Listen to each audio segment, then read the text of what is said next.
What's going on, everybody? Late night crypto talk. Bitcoin Brandon here. How you doing, Michelle? How you doing, Bonita? Pennsylvania representing, huh? Yeah, that was my wife representing today because of the Philadelphia Eagles victory parade from the Super Bowl. What's going on, my foos? Same as me. I'm excited for all things crypto. You know, I need to do a mindset late night crypto talk soon. You got to get the mind prepared. Good day, Lance. Good morning, Mark from Denmark. Good evening, Anthony.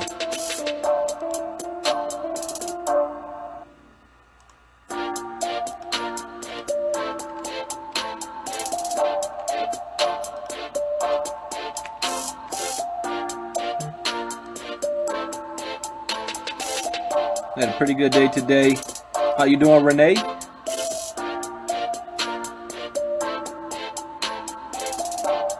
I don't know about that, my food, but I try my best.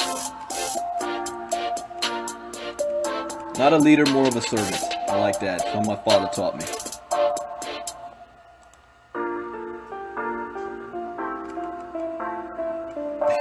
That's right, Christy.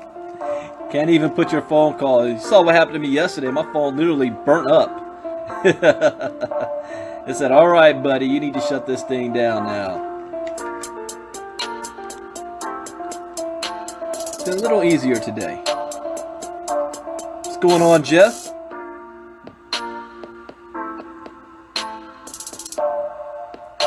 Yeah, you know what? I might do that Saturday night. Saturday night crypto will be a mindset night about. This will be mindset geared towards crypto. Tomorrow night I'm date night with my wife, so I'm not doing nothing tomorrow night. But Saturday, yeah, we'll do a Saturday. Founders call in the afternoon. Mindset that night. I haven't done it since 2017.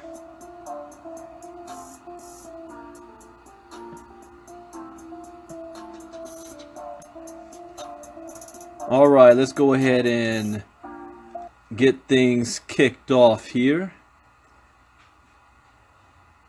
Gonna cover a couple of articles.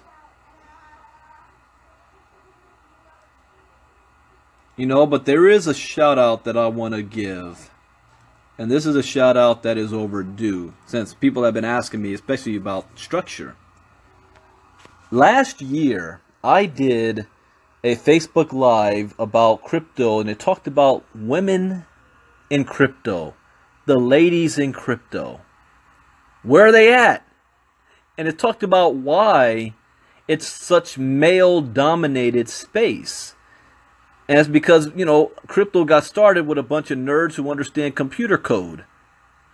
And they were gamers that took their gaming rigs and turned their gaming rigs into mining rigs and started mining crypto. They understood the language, they understood how it worked and everything. So naturally it started off being male driven and male dominated. But this is the perfect space for the women. The women should dominate this more than anybody else. You want to know why? Number one, who pays most of the bills and who takes care of all the household stuff? The finances. It's the women. 70% of women who make $100,000 or more are entrepreneurs. They're not making it on a 9-to-5 job. The network marketing industry is completely dominated by women, not the top earners though. So I asked a question. I said, hey, where the ladies at? And one woman did step up. And that was Christy Snotty of Alaska. And she stepped up and she created a group called Bitcoin Divas. And she stepped up big time. Now, we fast forward to 2018 and guess what Christy is?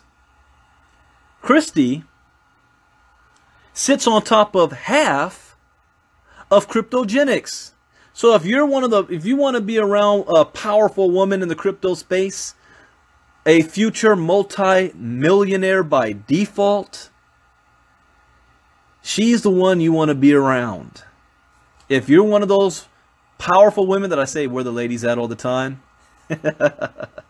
then you want to be connected to the Bitcoin Divas group. And let me pull up that link. So I'll put that link in the chat box, because there are a couple of them. Hey, Christy, do me a favor and pull that up. My computer is moving super slow on me. It's not allowing me to. Let me see if I can do another roundabout way. Yeah, I'll do another. Here we go.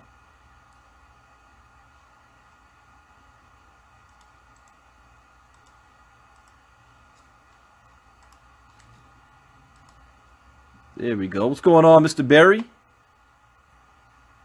Kevin, what is Coyote Generation X? I haven't heard of that one. All right, ladies, you want to be around other powerful women? You make sure you join that group. The Bitcoin Divas. Christy Snoddy. All right, let's get into some business here. Let's look at one article. Oh, I forgot this one this morning. Millennial. Wow. Millennial invests life savings into Bitcoin and cryptocurrencies. Now a millionaire angel investor. I'm going to save that one for tomorrow morning, because I noticed there are a couple of articles here I missed. But let's get into who wants a Lambo. Who wants a Bitcoin Lambo? You know, I think just because later down the road I'm gonna buy me a Bitcoin Lambo. Just because it's like you know, the status symbol. You gotta have if you're in Bitcoin, you're a Bitcoin millionaire, you gotta get the Bitcoin Lambo. And I'm gonna buy it in Bitcoin. Not cash, in Bitcoin.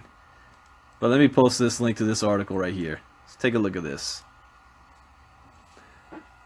Besides the meme jokes, crypto enthusiasts are actually buying Lamborghinis. The luxury Italian sports car Lamborghini, otherwise referred to as the Lambo, has become a holy grail for some individuals after Bitcoin's rise in 2017. That dream is now attainable for a lot of the early adopters. A Lamborghini is an Italian automobile that can cost anywhere between $200,000 to $2.2 million, depending on the model. Over the past few months, when many cryptocurrency enthusiasts were celebrating Bitcoin's meteoric rise, the topic of Lambos had become a hot conversation. Across social media forums and trading chat rooms, many individuals often ask, "When Lambo?" referring to the time when crypto holders can all be able to purchase the luxury vehicle. At the North American Bitcoin Conference in Miami, can you just picture that scene? It might as well be a music video. You're having a Bitcoin conference in Miami? There are quite a few Lambos on site for everyone to drool over. Okay. I'm already picturing this. Santa Clara, Vegas. I'm pulling up to a blockchain expo or a cryptogenics event. Oh, I'm getting another good idea. They used to do this in ACN. I'm pulling up in a Lambo. So at the North American Bitcoin Conference in Miami, there were quite a few Lambos on site for everyone to drool over. Some even speculate that the rise of digital currencies had inadvertently pushed Audi, VW, the parent company of Lamborghini, public shares because of the crypto madness last year. One Bitcoiner purchased a 2015 Lamborghini Huracan for $115. What? $115? What does that mean? Or $115K? I gotta think big money here. One dealership that sells luxury cars, motor cars of Georgia, met a man last fall who purchased a 2015 Lamborghini Huracan with money he earned from a Bitcoin investment. In fact, oh, this is sick. Are you kidding? This is going to be my story. Mark my words. In fact, the $200,000 sports car, which was 45 BTC at the time, only cost Peter Saddington $115 back in the early days. So he flipped his $115 into a Lambo. Yeah, the reason why I said I'm going to use that story is because my investment into the crypto world started with $100. Everything that I've done since then all stemmed from $100. It's like Donald Trump saying, I started my empire when my daddy gave me $1 million, and I turned that $1 million into billions. That's what I'm going to be talking about. So let's see here. Saddington purchased his first Bitcoins after he read about the currency's first crash from $30 to $3 per coin. Look at that, guys. They called that a crash back then. Oh, we told you Bitcoin's a bubble. It was $30. Now it's only worth $3 per coin. It crashed. It's a bubble. Yeah, that's what they said back then. How many of you would love to buy Bitcoin at $30 right now? A coin. Or even $3 a coin. Saddington reveals that he purchased the coins in 2011 for roughly $2.52 and won't reveal to the media how many he owns. Smart man. You don't want to get kidnapped, hijacked, robbed. In addition to being an early adopter, oh, that car is nice. Oh my goodness.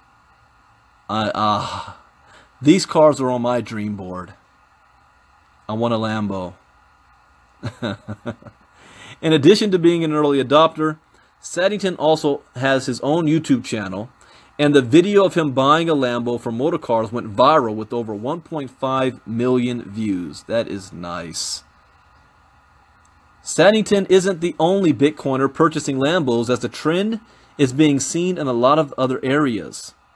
The general manager at Lamborghini Newport Beach in Costa Mesa, California, I will be visiting there, Pietro Frigerio, says ever since Bitcoin's price spiked, Lambo sales have followed the rise. Frigerio says throughout 2013 until 2016, the luxury auto dealer did 1 to 2 cryptocurrency transactions per month. But in December of 2017, Bitcoin's recent peak, he sold over 10 vehicles. The love for Lambos has been infecting the crypto community for quite some time, as the first Lamborghini purchase with Bitcoins took place in 2013. The same Newport Beach dealership sold a Lamborghini Gallardo for $209,000 or 216.8 Bitcoins that year.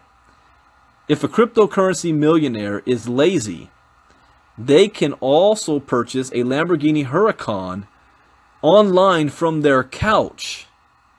The green Huracan can be delivered anonymously and is being sold by the white company for BTC, ETH, and LTC.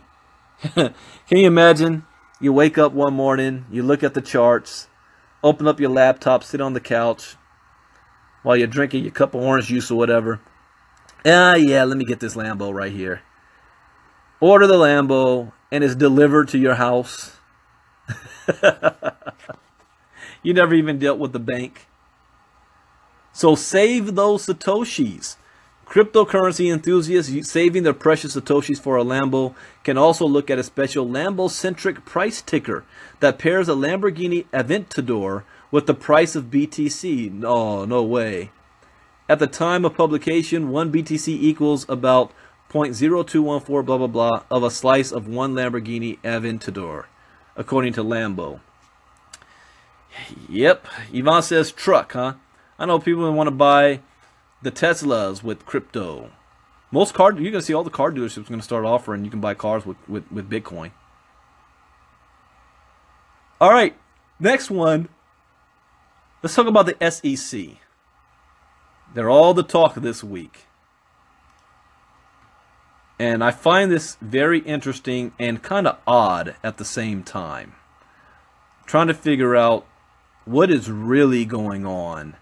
What is their real thought process? Yvonne says, Newport Beach, California. Living on my dirt road. Yeah, I don't want no Lambo. All right, let's see here. The SEC.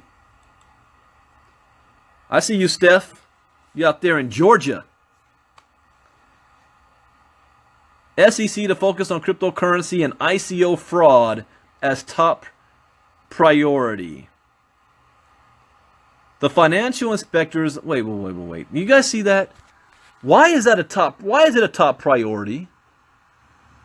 Where is most fraud taking place? It's the US dollar. Why the overwhelming interest, top priority of the SEC is cryptocurrency and ICOs? Why is that? Well, what does the article have to say? The financial inspectors of the SEC publish their top priorities at the beginning of every year in an effort to improve compliance, prevent fraud, monitor risk, and inform regulatory policy. This year, tracking fraud in the ICO and cryptocurrency markets takes center stage. The U.S. Securities and Exchange Commission's Office of Compliance, Inspections and Examinations, the OCIE, announced on Wednesday its 2018 examination priorities. A particular interest will be placed this year on matters involving critical market infrastructure, duties to retail investors, and developments in cryptocurrency, initial coin offerings, and secondary market trading. So not only are they looking at ICOs as top priority, second is they're going to look at all the exchanges where you guys are trading on. The investigators will continue to monitor the growth of cryptocurrencies and ICOs and examine registrants involved in their offer and sale to ensure that investors receive adequate disclosures about the risk associated with these investments. I don't have any problem with that. None at all. I appreciate OCIE's dedication to maximizing the effectiveness of their resources with a keen eye toward asset verification, market infrastructure, and duties owed to retail investors, commented SEC Chairman Jay Clayton. Okay, leadership always starts from the top down, right? Jay Clayton is the chairman of the SEC. He took on that job last summer, 2017. He was not elected. He was appointed by the President of the United States, who also signed this year the tax overhaul law, which completely screwed over all of us investors in the crypto space. So when you know that information, then you know the motivation of the chairman of the SEC. Always know background. Don't just read something. You got to understand what you're reading. So when I read this, I'm also looking at who is Jay Clayton and what are his motivations? What is his agenda? So if he was appointed by the president who has a negative agenda towards crypto, then we kind of know how he's going to approach anything when it comes to crypto. And why all of a sudden cryptocurrencies and ICOs is a top priority for the SEC.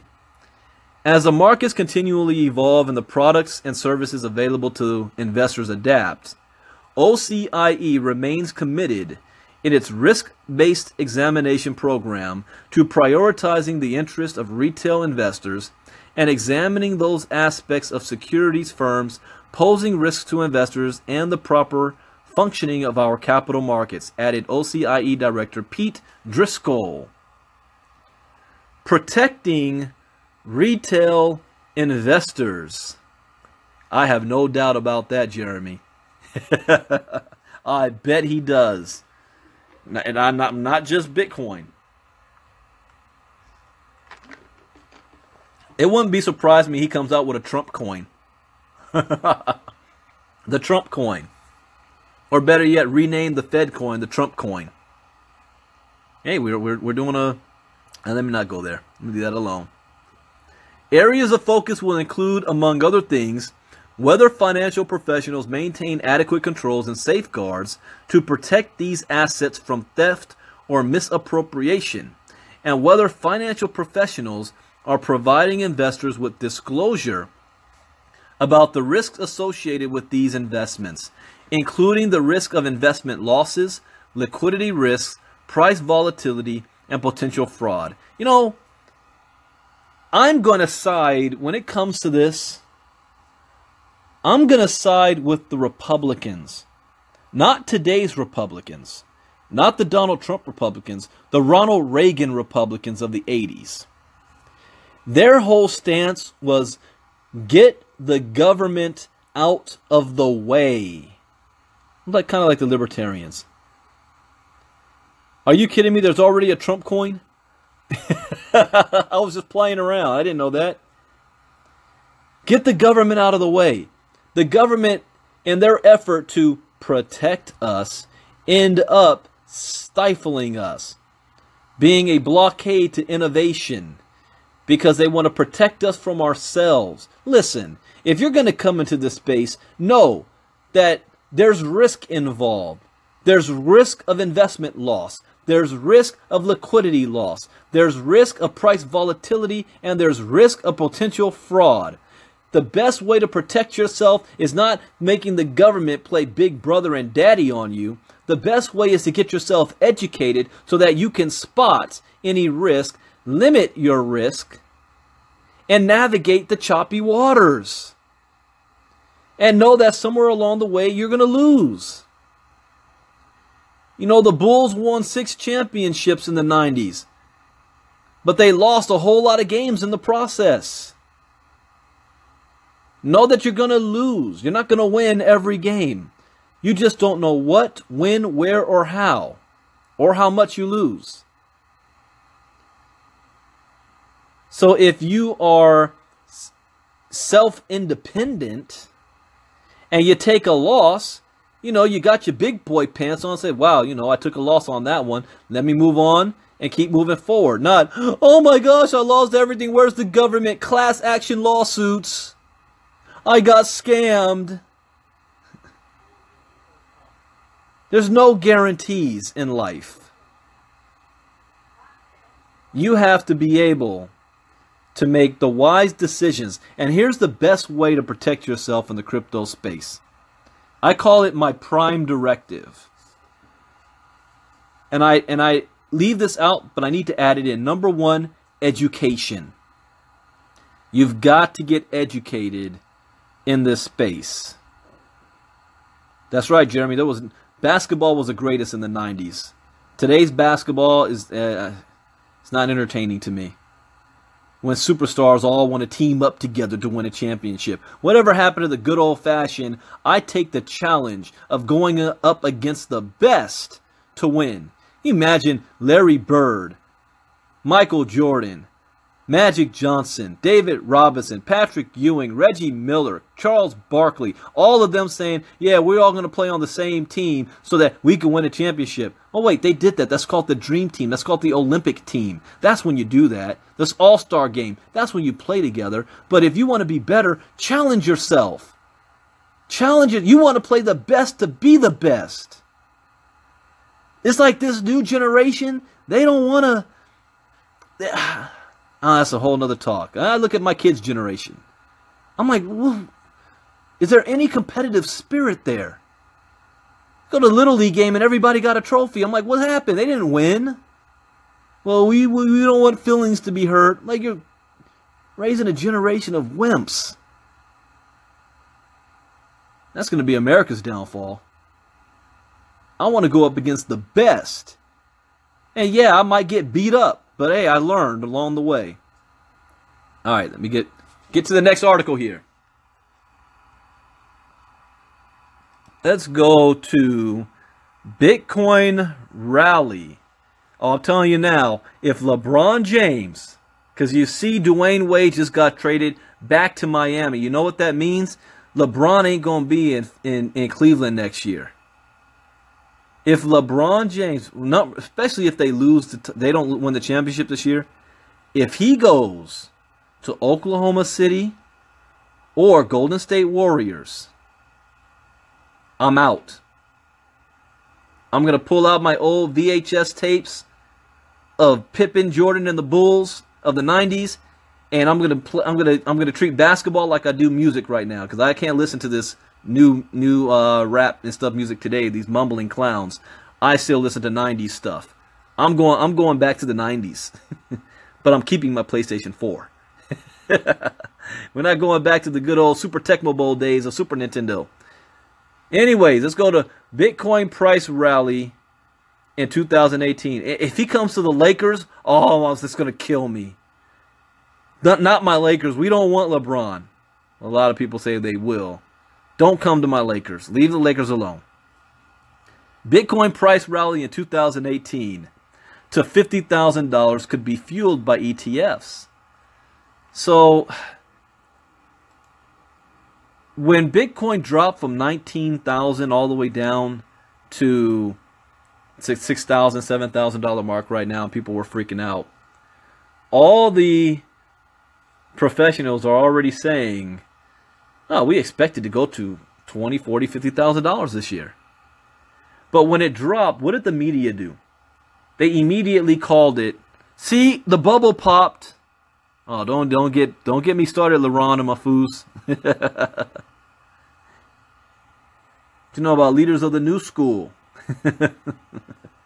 Wu-Tang, Tribe Called Quest. East Coast versus West Coast. All right. When the price dropped, the media called it a bubble and a crash. Yet, twice this week, the stock market dipped over 1,000 points in a single day. Twice. Did you see the media call that the bubble a crash? I mean, all of the gains that the stock market made over the past year, gone in one day. The biggest single day in history. I didn't see the media calling it a crash. And you know why they didn't? Because they didn't want to add to the fear factor and get everybody all spooked up to go selling their stocks. But they had no problem doing that in the crypto space. See, we told you guys it's a scam. We told you guys that it's a bubble. You're going to lose all your money. Look, Bitcoin crashed. They have no problem doing that. But let's talk about the Bitcoin rally. Did I post a link to this in the chat group? I have fish brain sometimes. I'll do it again just in case.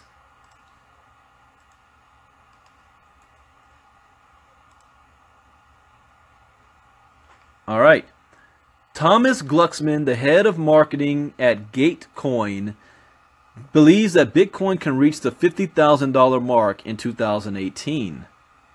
In an email to CNBC, the crypto exchange chief believes that the emergence of a more defined regulatory framework, the inflow of more capital, and the implementation of technological advancements will push the price of Bitcoin even higher.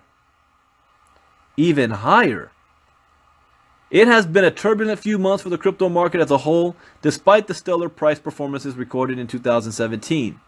By a number of crypto species, the momentum has fizzled out somewhat. BTC, ETH, and XRP, that in other words, Bitcoin, Ethereum, and Ripple, surged by 1,300%, 8,000%, and 32,000% respectively. The price of Bitcoin rose from under $1,000 at the beginning of 2017 to just under $20,000 by December. Then came the slide that has continued, and it fits and starts throughout January and February 2018. Renewed crypto crackdowns in China and rumors of an imminent ban in South Korea caused massive sell-offs that diluted the price of Bitcoin and other cryptos. One of the reasons for the price increase experienced by Bitcoin in 2017 was the introduction of futures trading for the cryptocurrency. The establishment of Bitcoin futures attracted increased participation from the bulls, which invariably contributed to the rising profile of Bitcoin as a tradable commodity in 2017. The Bitcoin futures that were launched by CME and CBOE were a firm favorite of the bulls. In 2018, the introduction of Bitcoin ETFs could have the same effect. ETFs, short for exchange traded funds, are investment instruments that allow arbitrage trading on a commodity. ETFs, due to their relatively low trading and tax costs, are a firm favorite of investment traders. A Bitcoin ETF will track the price of the commodity and allow trading in the cryptocurrency without having to purchase cryptocurrency from an exchange. There are a number of Bitcoin ETFs being developed, with the CBOE having already filed 6 Bitcoin ETFs with the SEC. ETFs have the potential to attract a great deal of institutional capital into the Bitcoin market. Many seasoned traders and investors who do not like the traditional crypto investment space could find the Bitcoin ETF model to be more within their comfort zone. There are still issues with price volatility and overseas market manipulation that could delay the actualization of Bitcoin ETFs. However, the future looks indeed bright for Bitcoin and the crypto market. So in other words, hold your coins or buy. But I'm going to tell you, the millionaires created this year are not going to come from the Bitcoin space. I got to say this. As a disclaimer, I am not a licensed financial advisor to be giving any financial advice. I read the news, I share my opinion and suggestions, and it's up to you to take that information, do your own research, and then whatever financial decision you make is yours alone. Don't come blaming me. You know, like that old story goes, or that song goes. I love that song. I'm only human. Rag and bone, I'm only human. Don't blame me. So don't blame me for that. But there is something that I will say this. And Jairus Coleman brought it up first. And what did Jairus Coleman bring up? Well, there's a coin on the market. And the coin is Cardano. ADA. Why do you want to pay attention to that? Because experts say it's going to grow by more than 1,000% this year. 1,000%. Do you realize how big that is? Bitcoin is expected to go maybe by 250%. And that's not bad. But 1,000%? See, that right there lets me know what coin I should pay attention to. Now, as we end, I want to end as I began. I want to give out a shout out to a badass crypto lady. Because I always said again, where the ladies at in the crypto space? Where are you at? And one of those women is Christy Snoddy. Why? One, she's going to be a Bitcoin future millionaire. How do I know that? Because she's part of our company, Cryptogenics, and she sits on half of it. So if you want to be a part of the ladies' movement in Bitcoin, then that is one of the women that you want to follow. You want to follow her group called the Bitcoin Divas. You want to definitely follow that group. Bitcoin Divas. Like that, huh? All right, with that, you guys have a great day. Tomorrow we will be doing early morning crypto. There will not be a crypto talk tomorrow night because I will be out and date night. Saturday, we're having a Meet the Founders call at 3 p.m. Eastern Time. Meet the Founders at 3 p.m. Eastern Time. And then following that, I'm going to do a special Facebook Live Saturday night that's going to be about mindset, but mindset in the crypto space. The reason why you should take this space serious as if your life depended on it. This isn't something that you just want to play around on. Mike says, what do I mean by she sits on half of it? Because there's only 2 teams in the company and she's at the top of one. That's why. She's at the top. But anybody that's an early adapter with us, we are looking to build this to a $1 billion company. We are not playing. A $1 billion company. And those early adopters that get started with us now and help us to build to the next level are also going to benefit from all of that as well. So that's it, guys. Thank you for joining me tonight. Bitcoin Brandon out. I will see you all tomorrow morning. God bless. Bye-bye.